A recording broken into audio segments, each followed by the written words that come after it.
Today, I've got a doozy for you, especially if you sell door-to-door and especially if you sell solar door-to-door. A couple weeks ago, I was out in Denver, Colorado with one of my favorite solar companies, Klick Solar. And during day one, there was a little segment where I talked about handling initial objections, the ones that you get at the doorstep that slow down your sales process and have you walking away from the house with the tail between your legs, feeling dejected and all sorts of negative emotions. With all that being said, I've got an 18, maybe 19 minute long clip that I think will bring you a ton of value, a lot of gold, and some of that sales sauce that you've been scouring YouTube for. And if you enjoy this, I want to let you know that I have dozens of hours of content just like this, professional sales lessons, scripts, templates, and things that you can use to literally increase your sales. All you got to do is click in the description notes below, or of course, you can always go to jordanstupar.com and I will provide you with all the information that you need. Without any further ado, here is 18, 19 minutes on how to handle initial objections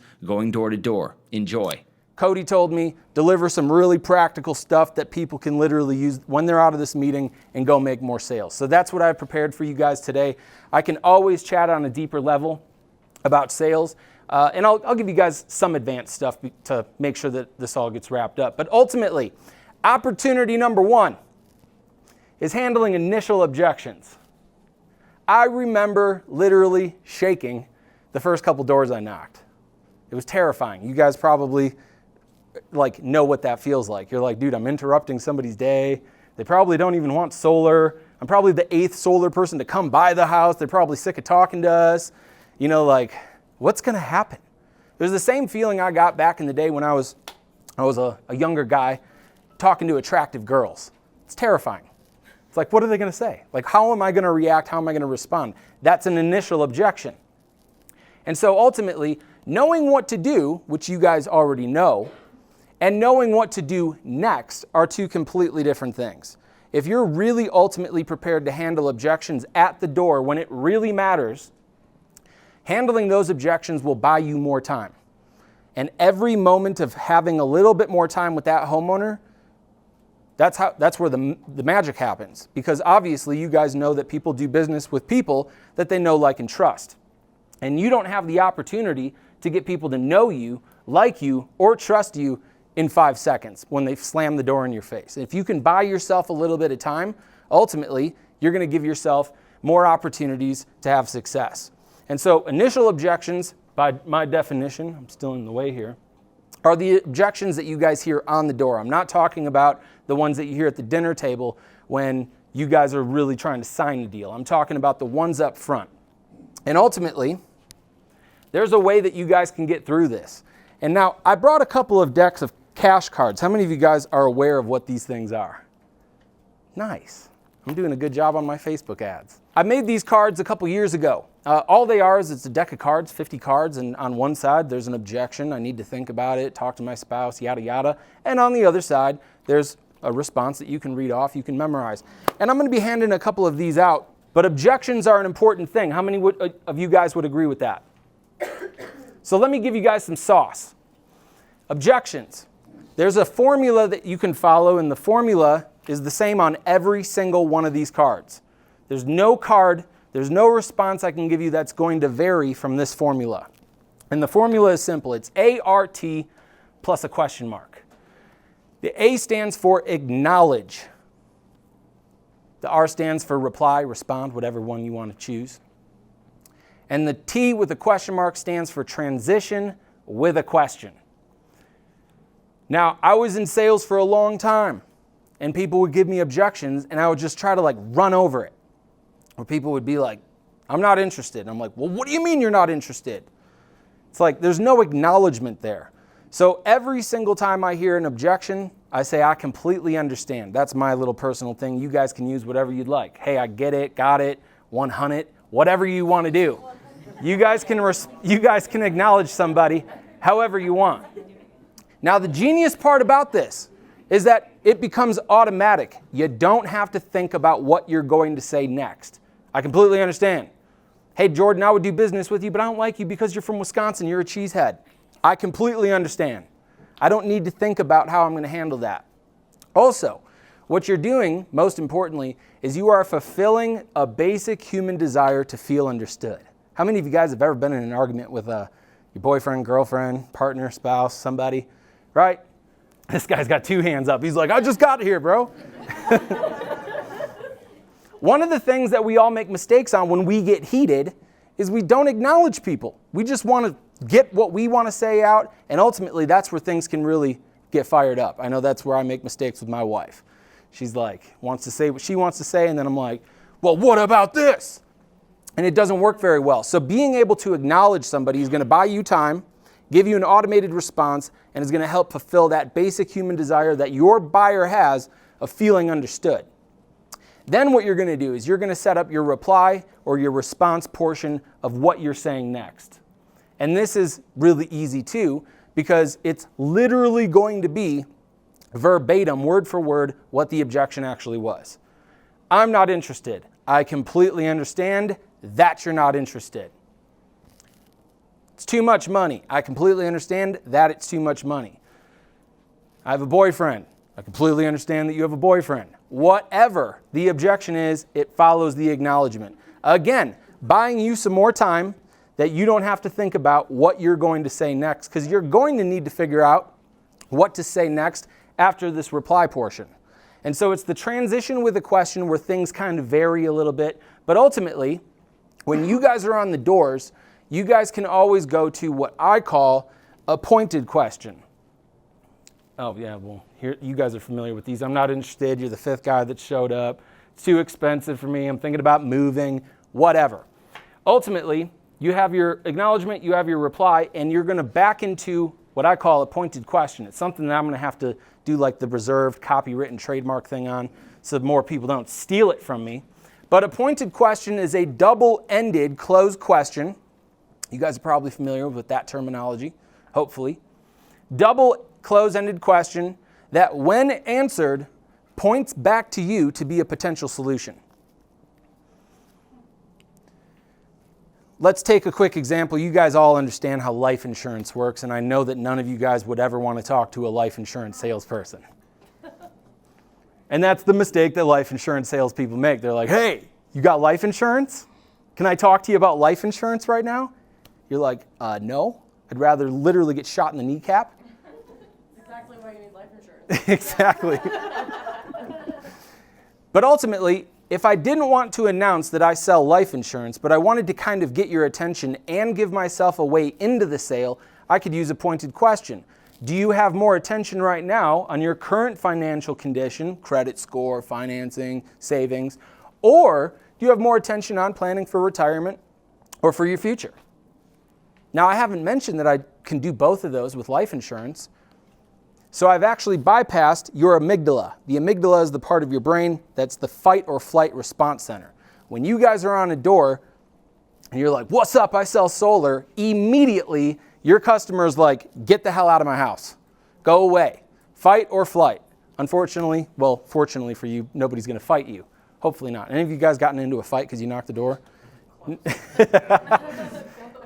I had a gun pulled on me one time in Texas, and I was like, bro, that was not a fun experience. All of them. Every single one. All of them. They're allowed to shoot you in Texas. In Texas, they can do whatever the hell they want to do in Texas. So a pointed question for you guys, I think I've prepared one. I've trained a lot of solar salespeople on this, is, hey, I'm not interested. Hey, I completely understand, homeowner, that you're not interested. I'm out here really talking to a couple of the neighbors. Wanted to find out if you guys have more attention on reducing your carbon footprint, emissions, treating planet Earth with some respect, or if you and the family have more attention on just getting off the grid and taking control of your energy and utility bills. I haven't really necessarily mentioned that I'm selling solar, so I've hopefully bypassed the amygdala. And now I've pointed out the 2 main things that you guys provide homeowners, and the 2 main reasons why anybody would go solar. It's either 1, yeah, dude, I got 3 Teslas in my driveway.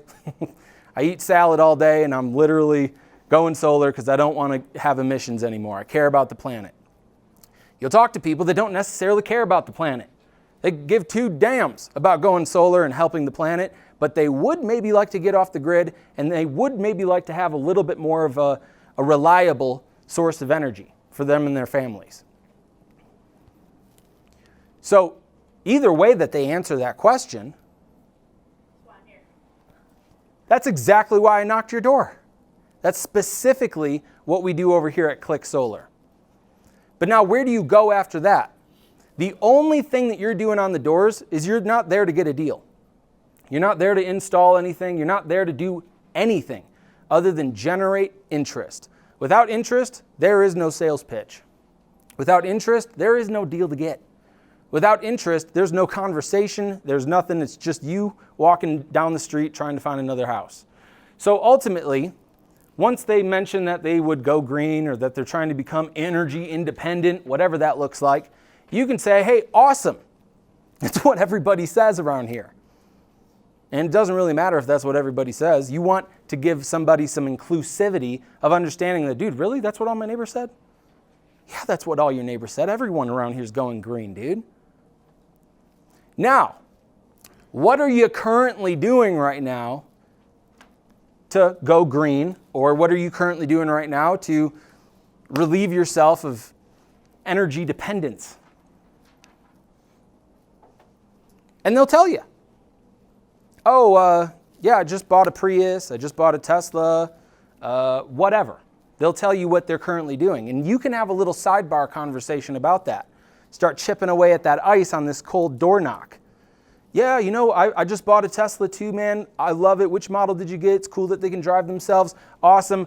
What did you like most about your Tesla? What do you like most about the way that you're going green? What do you like most about whatever it is that you're currently doing to help solve this little problem that you just mentioned to me that you have some attention on?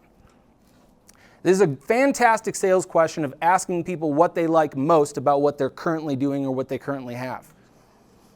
Because if I show up to the Porsche dealership in a minivan and the Porsche rep is like, dude, what do you like most about your minivan? I'll tell you nothing, bro.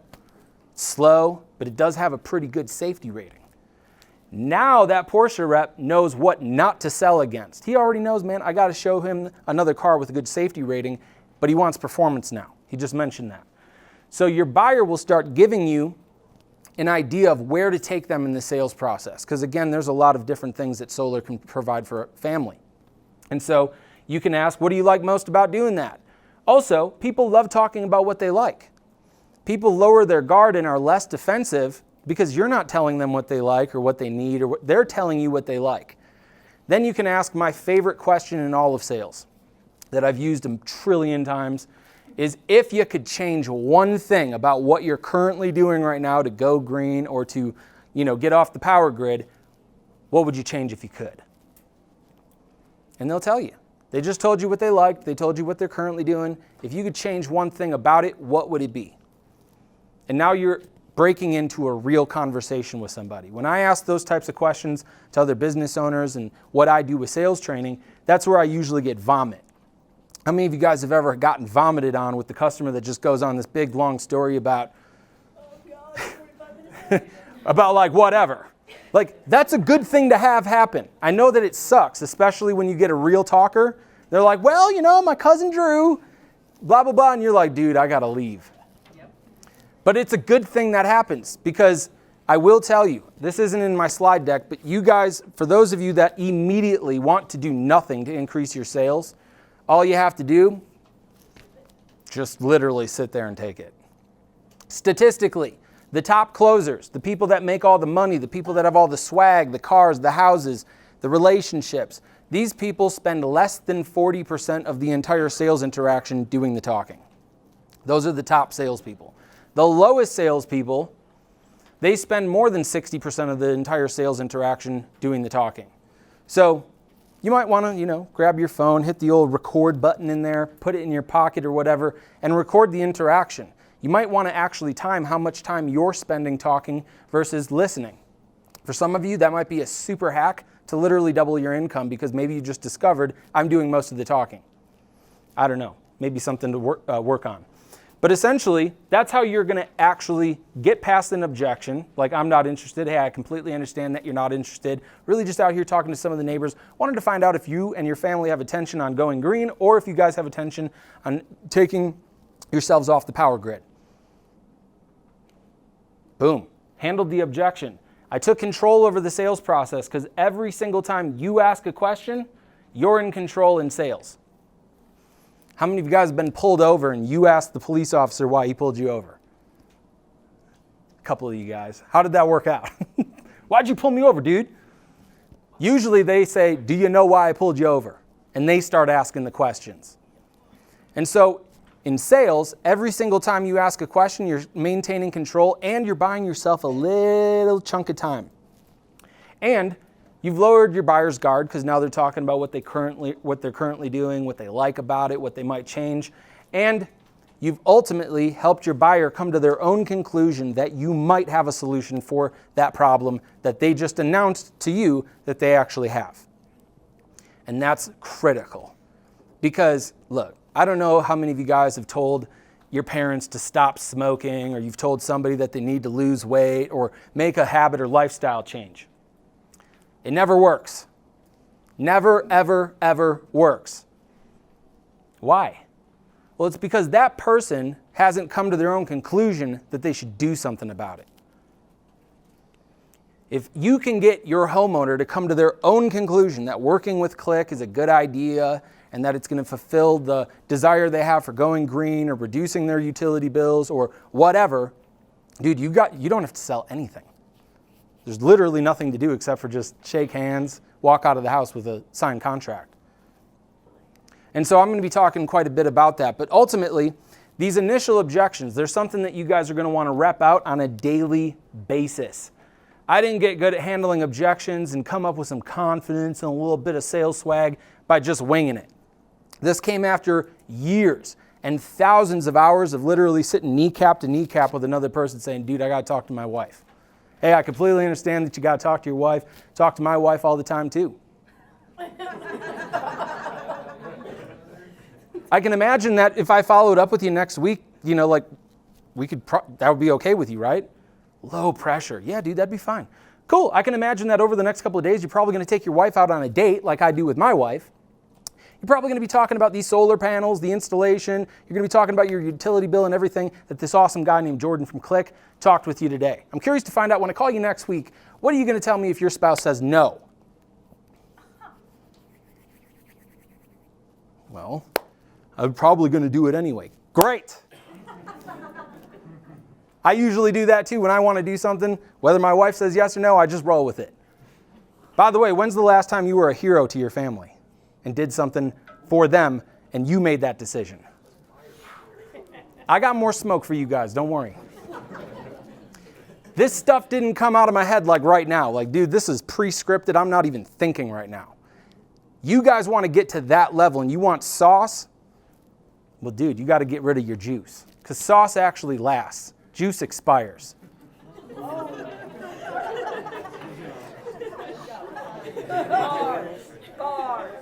I got bars, y'all. And that's why great salespeople make the big bucks. And there's a reason why you guys are taking home thousands of dollars every single time that you ring the register and get a deal. Why? Because you're not waiting on people to come into Klick and say, hey, I'd like solar.